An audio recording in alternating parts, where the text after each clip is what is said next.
racun ikan buntal untuk membunuh suami dia. Online dan belajar efek dan dosis racun ikan buntal. Lalu beli 1 botol racun 15 gram di online. Lalu menyuntikkan racun ke dalam kotak yogurt yang biasa diminum suami dia dan memasukkannya kembali ke dalam lemari es. Ketika suami minum tidak tahu apa-apa, cepat berhenti bernapas. Orang yang melaporkannya ke polisi adalah dia dengan cepat mengakui kejahatannya. Tapi kasus ini tidak diselesaikan begitu cepat. Ketika dia dibawa ke pengadilan, sangat sulit untuk menghukum. Alasannya adalah pengacara pembelanya menghapus motif kejahatan dia. Pengacara mengatakan bahwa dia menggunakan racun ikan buntal untuk bunuh diri.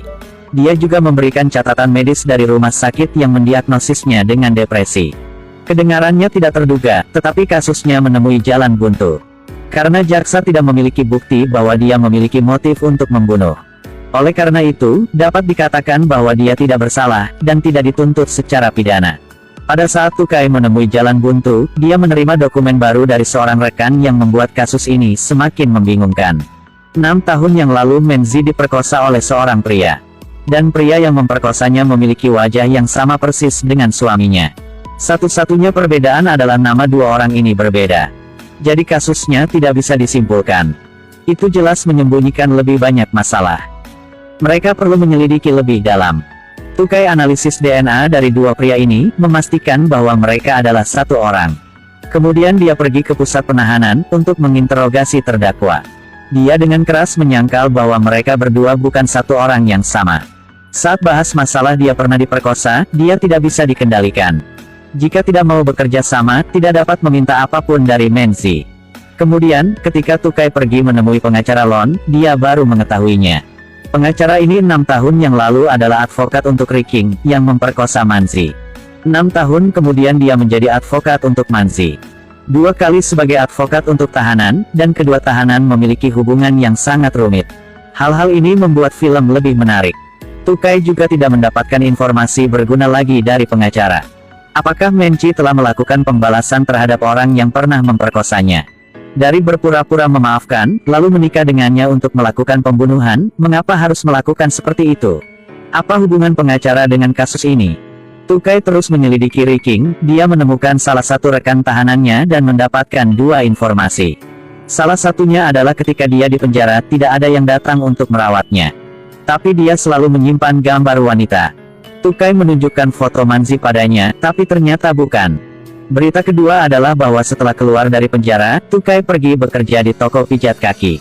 Kasusnya semakin dipertanyakan. Tukai segera pergi ke panti pijat untuk bertanya tentang Riking. Dia benar-benar bekerja di sini. Setelah bergaul dengan seorang wanita dia berhenti kerja. Jadi siapa tamu itu? Itu Menzi. Pada akhirnya, mereka berdua mulai dari pemerkosaan akhirnya ketemu lagi. Tukai kembali ke penjara dan membawa dokumen yang dia pelajari untuk menginterogasi Manzi.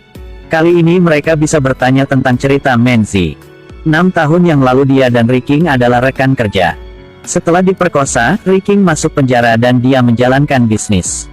4 tahun kemudian dia menghasilkan banyak uang, sering pergi ke tempat pijat kaki untuk bersantai. Sampai dia menyadari tukang pijat adalah Ringki. Dia sangat takut sehingga dia tidak berbicara. Ringki membuka mulut untuk berbicara terlebih dahulu. Sayang kasih tahu mereka ganti orang lain untuk kamu. Tidak usah. Ketika dia menyentuh kakinya, membuat Manzi ingat lagi. Tapi dia masih bertahan dan menyuruhnya untuk melanjutkan. Sekarang udah berbeda, Manzi punya banyak uang dan posisi juga lebih tinggi. Dia harusnya bahagia. Kembali ke masa sekarang, Menzi tidak ingin membicarakan kisahnya lagi. Tukai harus menyelidiki dari orang lain. Dia pergi ke mantan rekannya Fanny Kuzi untuk menanyakannya. Katanya 6 tahun yang lalu adalah rekan dari 2 orang itu. Ringki dari mereka adalah atasan mereka. Sekali ketika semua orang di perusahaan pergi minum, mereka semua mabuk. Ringki memintanya untuk membantu membawa Manzi ke hotel. Ketika dia sampai di sana, dia ingin memperkosa Menzi dan menendang Fanny Kuzi keluar. Dia tidak mau hentikan Ringki, dan tunggu di luar. Menunggu sampai setengah jam baru mau lapor polisi. Kenapa harus menunggu? Karena dia diam-diam mencintai Manzi tapi dia selalu dimandang rendahnya. Itu sebabnya dia ingin Manzi harus menderita semua itu. Hanya dengan begitu dia akan menerima saya. Dialah yang menoleransi perilaku jahat itu. Setelah Ringki masuk penjara, dia adalah orang di sebelahnya untuk mengurus dan berbisnis dengan Menci. Setelah itu, bisnis mereka sukses, menghasilkan banyak uang. Tapi selama bertahun-tahun, Menci tidak pernah menerima cintai dari dianya. Suatu hari, Fanny Kuzi merayakan ulang tahun Manzi, dan mengeluarkan cincin pertunangannya. Dia juga mengatakan padanya waktu itu dialah yang melaporkannya ke polisi. Ketika dia mendengarnya, Manzi langsung menamparnya. Menzi sudah melihat melalui pikirannya. Di matanya Manzi, orang yang memperkosanya di pengadilan dengan jujur mengakui kejahatan dia. Setelah dibebaskan dari penjara, ulangi hidupnya, jauh lebih bertanggung jawab daripada Fanny Kuzi. Sebelum kejahatan itu terjadi, dia sudah jatuh cinta kepada Ringkinya. Jadi dia kembali ke tempat pijat kaki dan terus mencari Ringki untuk dipijatnya. Tidak lama setelah itu, keduanya jatuh cinta dan tinggal bersama.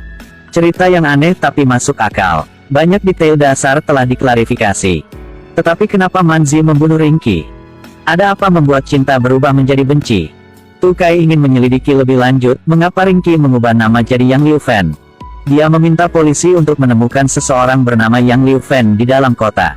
Tentu saja ada pengemis dengan nama itu. Tukai memanggilnya untuk bersaksi. Orang ini setelah memotong rambutnya, wajahnya sangat mirip dengan korban. Dia baru melihat Manzi langsung ingat waktu itu Menzi adalah orang yang beli KTP punya dia. Pada titik ini, Manzi harus mengatakan yang sebenarnya. Ketika dia dan korban menonton siaran langsung, dia melihat seorang pengemis dengan wajah yang sangat mirip. Karena dia ingin menghapus masa lalu, serta tidak memberitahu siapapun. Manzi sudah mencari pengemis ini untuk beli KTP punya dia. Untuk Ringki berubah menjadi Yang Liu Fen. Dua orang pergi ke kota lain untuk menikah, memulai hidup baru. Masalah akhirnya terpecahkan. Sekarang hanya kurang motif kejahatan untuk hukuman Manzi. Tukai memerintahkan Fanny Kuzi untuk terus mendengarkan ceritanya. Karena motif pembunuhan itu terkait dengannya. Fanny Kuzi di depan pengadilan mulai berbicara. 2 tahun lalu Manci melakukan bisnis yang baik dengannya. Karena cinta, dia usahakan untuk mencari keberadaan Menzi. Untung dalam 4 tahun dia di samping untuk merawatnya, nomor teleponnya telah dikaitkan dengan mobil Menzi. Jika dia memiliki laporan pelanggaran lalu lintas, akan dikirim ke nomor telepon Fanny Kuzi. Melalui informasi ini, Fanny Kuzi mencapai kota itu. Setelah berada di sana selama beberapa hari, dia tiba-tiba melihat Ringki. Dia mengikuti Ringki sampai ke rumahnya. Akhirnya menemukan wanita yang dia cintainya. Melihat wanita yang dia cintai, di samping orang yang dulu melecehkannya. Tidak ingin bersama orang yang merawatnya selama beberapa tahun terakhir. Fanny Kuzi membenci, tetapi tidak membalas dendam. Hanya membuat Menzi bergoyang. Dia perlahan memasuki toko bunga Menzi dan berbicara. Ketika dia melihat cincin kawin, lalu beritahu Manzi sebuah rahasia. Dulu aku sangat memahami suamimu. Sejak kecil, dia telah memiliki seorang wanita di hatinya, dan itu bukan kamu. Kalimat ini seperti racun, secara bertahap meresap ke dalam Menzi. Membuat Manzi memiliki banyak pemikiran. Dia secara bertahap memperhatikan setiap tindakan suaminya. Misalnya, dia menemukan suaminya berbicara di telepon dengan orang asing. Dia menguping. Dia mulai sering cek telepon suaminya. Riwayat panggilan sudah dihapus. Keraguan di hati Menzi semakin besar. Suatu hari, suami bilang dia ada urusan dan pergi keluar. Suaminya pakai mobil punya dia pergi, dia menggunakan GPS untuk melacaknya. Dan malam itu, dia melihat suaminya memeluk wanita lain. Dalam perjalanan pulang dari kesedihan, menyebabkan dia keguguran. Kebencian tumbuh semakin besar. Semua toleransi dan kepahitan hidup mengubah dia. Dia mengambil semua kesalahan pada suaminya. Dan cara terbaik adalah membunuh suaminya dengan racun ikan 15 gram. Pada titik ini, kebenaran kasus ini telah terungkap dan Menci dapat dihukum karena pembunuhan. Tapi sekarang pengacara Lon belum menyerah. Ini membuktikan pengacara ini memiliki masalah berulang kali meminta pengurangan hukuman untuk Menzi. Pengacara mengajari Manzi untuk berbohong, disiksa oleh suami selama pernikahan, adalah alasan membuat Manzi ingin bunuh suaminya. Karena untuk meningkatkan kredibilitas, pengacara juga membantunya memberitahu lebih detail waktu dan cuacanya. Harus menekankan bahwa dia baru saja mengalami keguguran, yang membangkitkan belas kasihan dari hakim. Tapi terpapar oleh Tukai, dia sudah ngecek cuacanya. Dalam waktu yang diceritakan sama Menzi, tidak ada seperti dia bilang. Di depan semua mengungkap kebohongan Menzi dan pengacaranya. Tak hanya itu, Tukai berusaha keras untuk menemukan rekaman kamera suaminya yang selingkuh. Menzi tidak pernah tahu siapa wanita yang ditemui suaminya.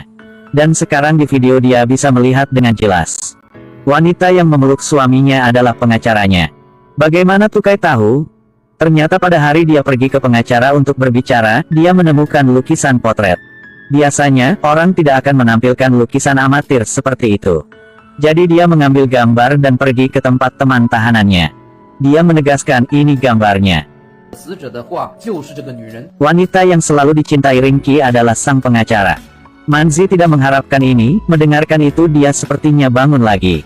Pengacara itu terdiam beberapa saat, lalu dia mengatakan yang sebenarnya.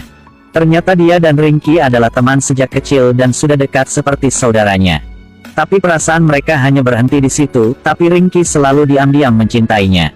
Sampai hari itu dia meneleponnya untuk mengatakan bahwa dia sudah menikah dan istrinya hamil. Ternyata dia mencarinya hanya karena ingin berbagi kebahagiaan. Akhirnya keduanya saling berpelukan, saling mendoakan. Membuat Menzi salah paham bahwa suaminya berselingkuh. Manzi tidak pernah bertanya langsung kepada suaminya, karena itu menyebabkan dia membunuh orang yang paling dia cintai. Membuat kesalahan besar yang tidak dapat dibatalkan. Manzi akhirnya dijatuhi hukuman mati. Namun di balik ini, ada banyak detail yang belum ada jawaban. Sebagai contoh, Ringki memiliki hubungan dengan seorang pengacara ketika Menzi membunuhnya. Itu sebabnya kenapa pengacara setuju untuk membela Manzi. Misalnya, setelah bertahun-tahun tidak bertemu, Ringki harus menemui pengacara ketika istri dia sedang hamil. Jika dibilang ketemu untuk obrol bahas masa lalu, ada yang gak beres di sini. Seperti ingin memberitahu pengacara sesuatu yang lain. Yang benar adalah masih banyak yang tidak diketahui. Kebenaran di balik cerita ini. Dan kemudian hubungkan semuanya, untuk memahami apa itu sebab dan akibat. Seseorang yang menegakkan keadilan, harus bekerja keras untuk menemukan kebenaran. Film hari ini berakhir di sini. Jika Anda tertarik, Anda dapat mencarikan film lengkap untuk ditonton. Terima kasih, sampai jumpa.